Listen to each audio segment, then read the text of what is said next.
Hi అండి. అందరూ ఎలా ఉన్నారు? మేమైతే చాలా బాగున్నాం. మీరు కూడా హ్యాపీగా ఉండాలని కోరుకుంటున్నాను. ఈ వీడియో వచ్చేసి బర్త్‌డే వ్లాగ్ అండి. మా పెద్ద పాప బర్త్‌డే అన్నమాట.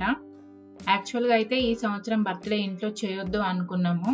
కానీ ఇంక అప్పటికప్పుడు అనుకుని చేయాల్సొచ్చింది. అసలెందుకు చేయొద్దు అనుకున్నాము? ఎందుకు అప్పటికప్పుడు చేశామో ముందు ముందు చెప్తాను. ఎవ్రీ ఇయర్ బెలూన్స్ అన్నీ కట్టి మంచిగా డెకరేషన్ చేసేసి పెడతామండి.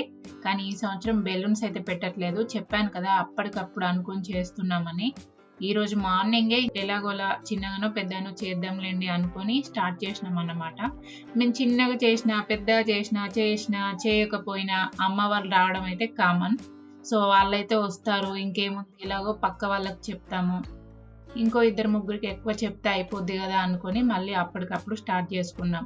ఎందుకు ఇలా అప్పటికప్పుడు చేస్తున్నామంటే యాక్చువల్‌గా అయితే ఈ సంవత్సరం బర్త్‌డేకి అరుణాచలం వెళ్దాం అనుకొని మొత్తం టికెట్స్ అన్నీ చేసేసుకున్నామండి. వెళ్ళడానికి, రావడానికి అన్నీ కూడా ప్రిపేర్ చేసేసుకున్నాము. అలాగే వెళ్ళేటప్పుడే విజయవాడలో అమ్మవారిని దర్శించుకొని వెళ్దాం అనుకొని ప్లాన్ చేసుకున్నాం. కానీ రజిత వాళ్ళకి చాలా దగ్గర బంధువులు కాలం చేయడం వల్ల మొత్తం వెళ్ళడం అయితే ఆగిపోయింది. ప్లాన్ అంతా ఫ్లాప్ అయిపోయిందన్నమాట.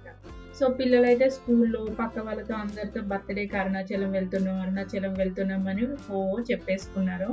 సో అలా డిసప్పాయింట్ చేయడం ఎందుకని చెప్పేసి పోనీ ఇంట్లోనైనా చిన్నగా చేద్దాం అనుకొని మళ్ళీ అప్పటికప్పుడు ప్రిపేర్ చేసినామన్నమాట. ఎలాగో పెద్దగా చేసినా, చిన్నగా చేసినా కేక్ అయితే తేవడం కామన్ కదా! సో కేక్ తెస్తాము. మరీ పక్కనున్న ఈ బిల్డింగ్‌లో ఉన్న వాళ్ళకైతే చెప్పనే చెప్తాము. అలాగే ఇరుగు పొరుగు వాళ్ళకి కూడా చెప్తే అయిపోతుంది కదా అని ఇంకా చేసేసినామన్నమాట అప్పటికప్పుడు. శివయ్య ఆజ్ఞలేనిది చీమైనా కుట్టదంటారు కదా! సో ఆ విధంగా మాకు ఈసారి గిరి ప్రదక్షిణకైతే శివయ్య అనుమతి లభించలేదు. ఆయన నుండి పిలుపు రాలేదనుకోని ఇంకా సర్ది చెప్పుకున్నాం. ఏదైనా అంతే కదండి. జరిగితే స్వామి అనుగ్రహం అనుకుంటాం. జరగలేదు అనుకుంటే ఈసారి ఆయన ఇంకా మాకు పర్మిషన్ ఇవ్వలేదు రావడానికి అనుకుంటాం. అంతే కదా. ఈ డెకరేషన్ ఐటమ్స్ ఉన్నాయి కదా, పెద్ద డెకరేషన్ ఐటమ్స్ ఏం కాదులేండి. ఆ బర్త్‌డే లెటర్స్ గానీ, ఆ మెరుపులు గానీ, ఈ లైట్లు గానీ నేను తీసుకొని 4 ఇయర్స్ అవుతున్నట్టుందండి. అమెజాన్‌లో తీసుకున్నాను. బర్త్‌డే అయినంక వెంటనే మళ్ళీ తీసి ప్యాక్ చేసి పెట్టేస్తాను. ఎందుకంటే ఎవ్రీ ఇయర్ కొనడం ఎందుకు చెప్పండి? అనవసరంగా డబ్బులు వేస్ట్. మాకైతే ఒక సంవత్సరంలో 2 సార్లు అవసరం పడతాయి ఇవి. ఇప్పుడు జూలైలో అలాగే మళ్ళీ డిసెంబర్‌లో చిన్న పాప బర్త్‌డే వస్తది. అప్పుడు అవసరం పడతాయి. ఇలా ఈ ఇయర్‌లో 2 సార్లు కొనడం ఎందుకు అని చెప్పేసి ఇవేం పాడవవు కదా! మనం కాస్త జాగ్రత్త చేసుకున్నామంటే అలాగే పాడవకుండా ఉంటాయి కాబట్టి నేను బర్త్‌డే అయిన వెంటనే తీసి ప్యాక్ చేసి పెట్టేస్తాను ఒక డబ్బాలో వేసేసి. బెలూన్స్ అయితే మాత్రం ఎప్పటికప్పుడే తీసుకొస్తానులేండి. బెలూన్స్ మరి ఒకసారి ఊది కట్టేసిన తర్వాత మళ్ళీ వాటిని ప్యాక్ చేయలేం కాబట్టి బెలూన్స్ అయితే ఏ బర్త్‌డేకి అప్పటికప్పుడే తీసుకొచ్చేవాళ్ళము. కానీ ఇప్పుడు మాత్రం తీసుకురాలేదు. ఇంకెందుకు అసలు టైం లేదు. మళ్ళీ వాటిని తీసుకొచ్చి వాటిలో ఊది, కట్టి ఇదంతా టైం అసలు లేదు. సో అందుకని ఈసారి బెలూన్లు అయితే తీసుకురాలేదు. మేము హైదరాబాద్‌లో ఉన్నప్పుడు బర్త్‌డే అంటే మామూలుగా సమోసా, మిక్చర్, కేకు ఇవి ఇచ్చి బర్త్‌డే పార్టీ సరిపెట్టేసేవాళ్ళం. కానీ ఇక్కడికొచ్చిన తర్వాత పక్క వాళ్ళ బర్త్‌డే అయితే మాకు భోజనానికి పిలవడం, మా ఇంట్లో బర్త్‌డే అయితే వాళ్ళని భోజనానికి పిలవడం జరుగుతుంది. ఎప్పుడైనా సరే బర్త్‌డేకి నేను స్వీట్ కార్న్ రైస్, చికెను లేదంటే బిర్యానీ చేస్తాను. పోయిన బర్త్‌డేకి కూడా 2 సార్లు బిర్యానీయే చేశాను. సో ఈసారి కూడా బిర్యానీయే చేద్దామని ప్రిపేర్ చేస్తున్నాను. బిర్యానీ చేయాలంటే మళ్ళీ రైస్ ఉడకడానికి పెద్ద గిన్నె ఉండాలి కదా! మెత్తగా అవుద్దని భయం. పోయిన సంవత్సరం కొద్దిగా లైట్‌గా అలా మెత్తగా అనిపించింది. సో ఈసారి అలా అవ్వొద్దని పెద్ద గిన్నెలో తీసుకుందామని మా అమ్మకైతే గిన్నెలు చూపిస్తున్నాను. నేను నానబెట్టిన రైస్‌కి ఈ గిన్నె సరిపోద్దా అని చెప్పి చూపిస్తున్నాను. ఎందుకంటే రైస్ ఫ్రీగా అయితేనే మళ్ళీ బిర్యానీ కూడా ఫ్రీగా పొడి పొడిగా ఉంటుంది కదా! సో అలా అని మా అమ్మకు ఇన్ని బియ్యము ఇందులో ఉడుకుతాయా లేదా అని చూపిస్తున్నానన్నమాట. మళ్ళీ ఒక్కసారి రైస్ మెత్తగా అయిందంటే ఏం చేయలేమండి. సో కాస్త గిన్నె పెద్దది పెట్టుకొని అన్నాన్ని పొడి పొడిగా వండుకుందే బెటరు. సో అందుకని ముందే పెద్ద గిన్నె తీసుకుంటున్నాను. ఈ పెద్ద పెద్ద గిన్నెలు కూడా ఇక్కడికొచ్చిన తర్వాత మా తమ్ముడు మా అమ్మని కొనేదాకా వదిలిపెట్టకుండా కొనిపించాడండి. ఎందుకు ఇక ఎలాగో భోజనానికి పిలుస్తాము, పక్క వాళ్ళ దగ్గర గిన్నెలు అడిగి తీసుకోవడం ఎందుకని యాక్చువల్‌గా నావి పెద్ద పెద్ద గిన్నెలన్నీ మా అమ్మ వాళ్ళ ఇంటి దగ్గరున్నాయి. సో అలా అవి కొన్ని తీసుకొచ్చాను. కొన్ని కొత్తవి తీసుకున్నాను. నేనైతే చికెన్‌ని ముందే మ్యారినేట్ చేసేసి ఫ్రిడ్జ్‌లో పెట్టేసిన. సో ఇంకా బిర్యానీ ప్రిపేర్ చేయడానికి రెడీ అవుతున్నామన్నమాట. చికెన్ అయితే చక్కగా రెడీ అయిపోయింది. మంచిగా మ్యారినేట్ అయిపోయింది. చూసారు కదా నా బర్త్డే డెకరేషన్ ఎంత సింపుల్గా అయిపోయిందో. లైట్లు పెట్టేసాను, మెరుపులు కట్టేసాను, బర్త్డే అని లెటర్స్ పెట్టేసిన అంతే. మనం బయట నుండి బిర్యానీ అది తెప్పించాలంటే చాలా ఖర్చు ఎక్కువ అవుతుందండి. సో అందుకే ఇలా ఇంట్లోనే ప్రిపేర్ చేస్తాను మ్యాక్సిమం. అసలు బయట నుండి అయితే ఇంతవరకు ఎప్పుడు తెప్పించి నేను వేరే వాళ్ళకి భోజనాలు ఎప్పుడు పెట్టలేదు. ఇంట్లోనే ప్రిపేర్ చేస్తాను. కావాలంటే హెల్ప్ తీసుకుంటాను, రజితది కానీ ఇంకెవరిదైనా హెల్ప్ తీసుకొని చేస్తాను, కానీ బయట నుండి మాత్రం ఫుడ్ తీసుకొచ్చి పెట్టనే పెట్టము. ఒక సైడు అన్నం ఉడికించడానికి కూడా ఎసరు పెట్టేశాను, మసాలాలు అన్నీ వేసేసి. ఇంకా రైస్ అందులో వేసేసి ఉడికిన తర్వాత చికెన్ పైన వేసేయడమే. సింపుల్గా చేసేస్తాను, మరీ అంత హడావిడిగా ఏం చేయను.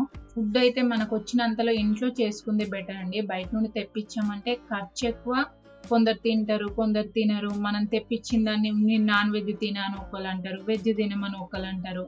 అలా కాస్త ఖర్చే ఎక్కువ అవుతుంది. సో అందుకని ఇంట్లోనే ప్రిపేర్ చేసింది బెటర్.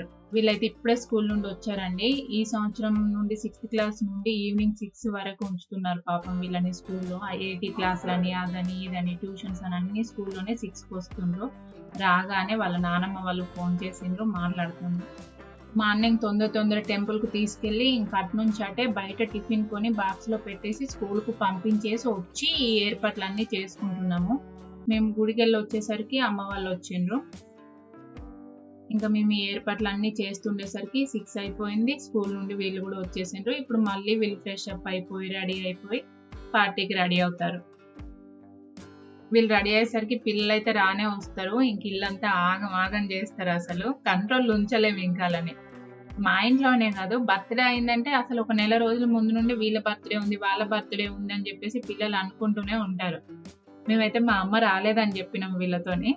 మా అమ్మ రాకపోతే చాలా డిసప్పాయింట్ అవుతారు. సో వచ్చి మా అమ్మ జాక్కుంది. సో మా అమ్మని చూడగానే ఇద్దరు ఇలా పట్టేసుకుంటుండ్రు. మా అమ్మ బాపు కూడా వీళ్ళిద్దరిని బాగా గారాబం చేస్తారు. అసలు ఇంకా బాగా అంటే పీక్స్ లెవెల్ అన్నమాట. మా ఆయన అప్పుడప్పుడు కోప్పడతారు, మరీ అంత గారాబం పనికి రాదు, అంత చేయొద్దు, చూసే తిరిగి చూడాలని. కానీ మేము ఇవ్వాలని చెప్పినా వాళ్ళు వినరు, నెత్తి మీద పెట్టుకుంటారు. అందరు అమ్మమ్మలు అంతే, కానీ వీళ్ళు కొంచెం ఎక్కువ అనిపిస్తుంది మాకైతే. బిర్యానీ అయితే రెడీ అయిపోయిందండి. చూడండి పొడిగా చాలా బాగా వచ్చింది. అసలు కొంచెం కూడా మెత్తగా కాలేదు, పర్ఫెక్ట్గా వచ్చింది.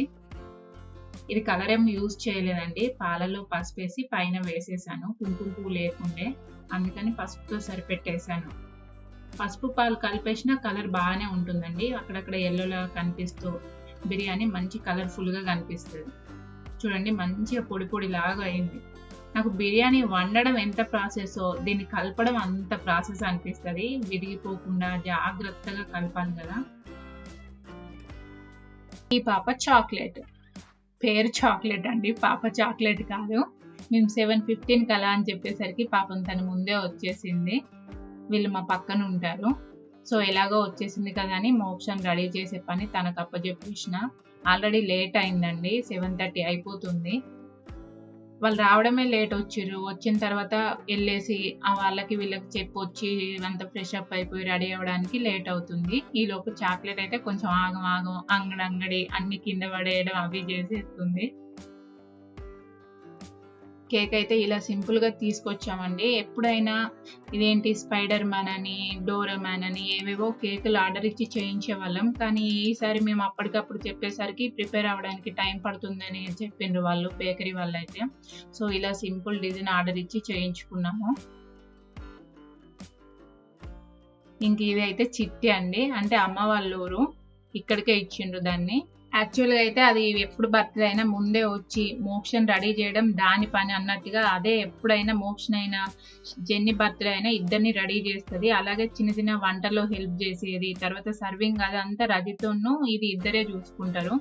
అందరికి సర్వ్ చేయడం అయినా, తర్వాత వడ్డింపులు భోజనం వడ్డించడం అవన్నీ కూడా రజిత చిట్టి ఇద్దరు కలిసి చేస్తారు. సో అలా నాకు చాలా హెల్ప్ అయింది వీళ్ళిద్దరు ఉంటే. ఈసారి మాత్రం అది రావడం కొంచెం లేట్ అయింది, అందుకే మోక్షన్ చాక్లెట్ వాళ్ళ మమ్మీ రెడీ చేసింది. ఇంకా బిర్యానీ అన్ని ప్రిపేర్ చేయడం రజిత హెల్ప్ తీసుకొని చేసేసిన.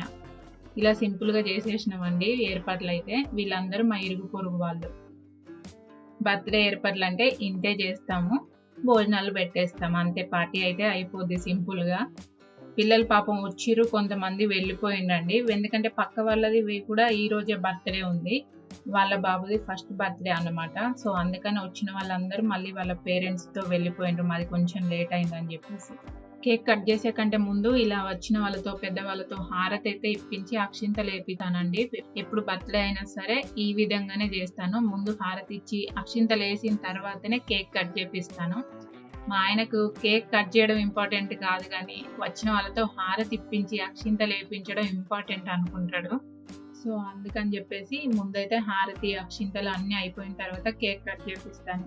మా కిట్టిగాడు లేడండి. కిట్టిగాడు ఉంటే ఇంకా చాలా హడావిడి ఉండేది. అప్పటికప్పుడు చేసినా ఎట్లా చేసినా బర్త్డే అంటే వాడి హడావిడి ఎక్కువ. అసలు ఆడ అవసరం లేకపోయినా అక్క అక్క అని 10 సార్లు పిలుచుకుంటూ, బావ బావ అని 10 సార్లు పిలుచుకుంటూ ఆగమాగం అంతా జాతర లాగా చేసేటోడు. వాడు లేక ఇప్పటికీ ఇది 3rd బర్త్డే అనుకుంటా. సంవత్సరంన్నర అయిందంటే 3rd బర్త్డే. అలా సైలెంట్గా జరిగిపోద్ది. వాడు ఉంటే రాత్రి దాకా మాట్లాడుకుంటూ కేక్ తినుకుంటూ నవ్వుకుంటూ అరుచుకుంటూ చాలా హడావిడిగా ఉండేది. వాడు లేకుండా మేము ఎంత సింపుల్గా చేస్తున్నామో వాడు లేకుండా ఇంకా సింపుల్గా అయిపోతుంది. ఇంకా వాడు వచ్చిన తర్వాత బాగా చేద్దామని వాడు కూడా పాపం అలాగే ఫీల్ అవుతుండు. మిస్ అవుతున్నా అని చెప్పి. కానీ తప్పదు కదా, కొన్నిసార్లు అన్ని మనం అనుకున్నట్టు జరిగాయి. కొన్నిటి కోసం వెయిట్ చేయాలి. అరుణాచలం వెళ్ళడానికి డబ్బులు కూడా వాడే స్పాన్సర్షిప్ అనమాట. గిరి ప్రదక్షిణకి వెళ్ళి ఈసారి పెద్దదాని బర్త్డే అక్కడ చేయండి అని చెప్పేసి వాడు పాపం 2-3 నెలల నుండి అంటూ అంతా ప్లాన్ చేసుకున్నాము. కానీ మొత్తానికి ఇంకా అది జరగలేదు. ఇలా సింపుల్గా అయితే జరిగిపోయింది. మళ్ళీ ఒక వారం 10 రోజుల్లో మళ్ళీ ప్లాన్ చేసుకొని వెళ్దాం అనుకుంటున్నాం. చూడండి, బర్త్డే అయితే ఇలా జరిగిపోతుంది. ఇంకా వచ్చిన వాళ్ళందరూ చాక్లెట్లు బిస్కెట్లు ఏవో తీస్తారు కదా, వాటిని అయితే ఇచ్చేస్తారన్నమాట. పెద్ద గిఫ్ట్లు అయితే ఏం లేదులేండి. కానీ పోయినసారి అందరూ ఎప్పుడు జెన్నీ బర్త్డేకి అనుకుంటా అన్ని మంచి గిఫ్ట్లే వచ్చినాయి. డెకరేషన్ ఇవేంటి మేకప్ బాక్సులు కానీ అవోటి ఇవోటి తీసుకొచ్చి ఈసారి అందరు చాక్లెట్లు బిస్కెట్లు తీసుకొచ్చేసిండ్రు. ఇలా మొత్తానికి అయితే సింపుల్ గానే ప్లాన్ చేసినాము, సింపుల్ గానే చేసేసినామండి.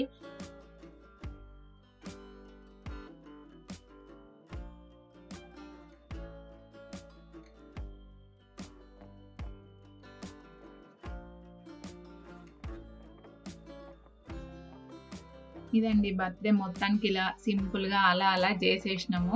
బిర్యానీ అయితే చాలా బాగా వచ్చిందండి. టేస్ట్ అయినా మొత్తం పొడిగా సూపర్గా వచ్చింది. ఆ బిర్యానీ వీడియోస్ తీస్తుర్రు అనుకున్నాను, వీళ్ళు తీస్తుండ్రు వాళ్ళు తీస్తుర్రు అని మొత్తానికి అయితే ఎవ్వరూ తీయలేదు. టేస్ట్ అయితే చాలా బాగా వచ్చింది.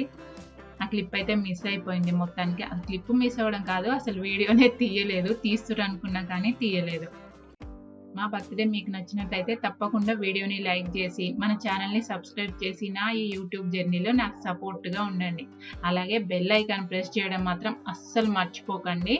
అది ప్రెస్ చేసినట్లయితేనే నేను గిట్ల వీడియో పెట్టగానే మీకు గట్ల నోటిఫికేషన్ వచ్చేసి మీరు వీడియోని తొందరగా చూసేయచ్చు. Thanks for watching.